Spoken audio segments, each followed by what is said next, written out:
மக்களவைத் தேர்தலில் திமுக, அதிமுக, பாஜக இடையே மும்முனை போட்டி ஏற்பட்டுள்ளது. இதனால் மற்ற கட்சிகளின் ஆதரவை பெறுவதில் போட்டாபோட்டி நிலவி வருகின்றது.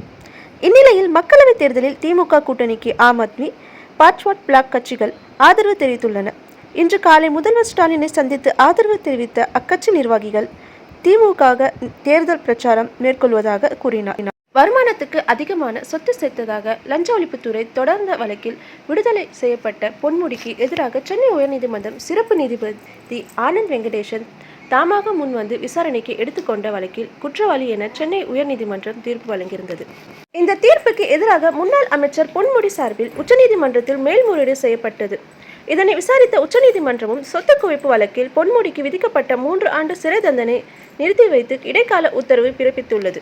இந்நிலையில் பொன்முடி மீண்டும் எம்எல்ஏ பதவி கேட்டு அணுகலாம் என்று சட்டப்பேரவை செயலகம் அறிவித்துள்ளது. மேலும் நீதிமன்றத்தை நாடி பொன்முடி எம்எல்ஏ பதவியை பெறலாம் என தெளிவுபடுத்தியுள்ளது. இதற்கிடையே சட்டப்பேரவை செயலகத்தை அணுகாமலேயே பொன்முடி மீண்டும் எம்எல்ஏ ஆகலாம் என திமுக எம்பி வில்சன் தெரிவித்துள்ளார். மக்களை தேடி மருத்துவம் திட்டத்தால் கிராமப்புறங்களில் உள்ள மக்கள் தீவிர சிகிச்சை பிரிவுக்கு செல்வது 50% வரை தடுக்கப்பட்டுள்ளது என்று எம்எல்ஏவும் மருத்துவருமான எழிலன் கூறியுள்ளார். தொடர்ந்து பேசிய அவர், இரத்த அழுத்தம் மட்டுமல்லாது புற்றுநோய் பரிசோதனைகளுக்கும் இத்திட்டத்தின் கீழ் மேற்கொள்ளப்படுகின்றன. மலைவாழ் பழங்குடியின மக்கள் வீட்டிலிருந்தபடி சிகிச்சை பெற வழி ஏற்படுத்தியுள்ளோம் என்றார். புதிய ரேஷன் அட்டைகள் கேட்டு விண்ணப்பித்தவர்களில் 45,509 பேருக்கு அட்டைகள் விநியோகிக்கப்பட இருப்பதாக தமிழக அரசு அறிவித்துள்ளது.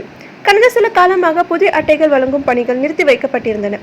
அப்போது விண்ணப்பித்தவர்களுக்கு புதிய அட்டைகள் வழங்கும் பணி தற்போது தொடங்கியிருக்கிறது. இது தொடர்பான குறுஞ்செய்தி கிடைக்கப்பெற்ற பின் ரேஷன் அலுவலகத்துக்கு வருமாறு தெரிவிக்கப்பட்டுள்ளது. மக்களுக்கு சேவை செய்யாத சரத்குமார் பாஜகவுடன் சேர்ந்து எதனை சாதிக்கப் போகிறார் என சமத்துவ மக்கள் கழக தலைவர் எர்ணாவூர் நாராயணன் விமர்சித்துள்ளார். பாஜகவுடன் சமமாக இணைந்தது குறித்து பேசிய அவர், வணிகர்களை கொடுமை செய்யும் பாஜகவுடன் தனது கட்சியை இணைத்தது அநீதி இழைத்து விட்டார். அவரிடம் தொண்டர்களும் இல்லை, நிர்வாகமும் இல்லை. ஆதாயத்துக்காக கட்சியை சரத்குமார் அடமானம் வைத்து விட்டார் என்றார். CAA சட்டம் தொடர்பாக கருத்து சொல்வதற்கு முன் அதை பற்றி தெரிந்து கொள்ளுங்கள் என நடிகை கங்கனா ரனவத் கூறியுள்ளார். தேசிய குடியுரிமை திருத்த சட்டம் அமலாக்குவதற்கு மத்திய அரசு நேற்று அறிவித்துள்ளது.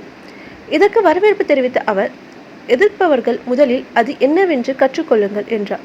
மேலும் CAA தொடர்பாக 2014 பிரதமர் மோடி பேசிய வீடியோவையும் தனது இன்ஸ்டாகிராம் பக்கத்தில் பகிர்ந்துள்ளார்.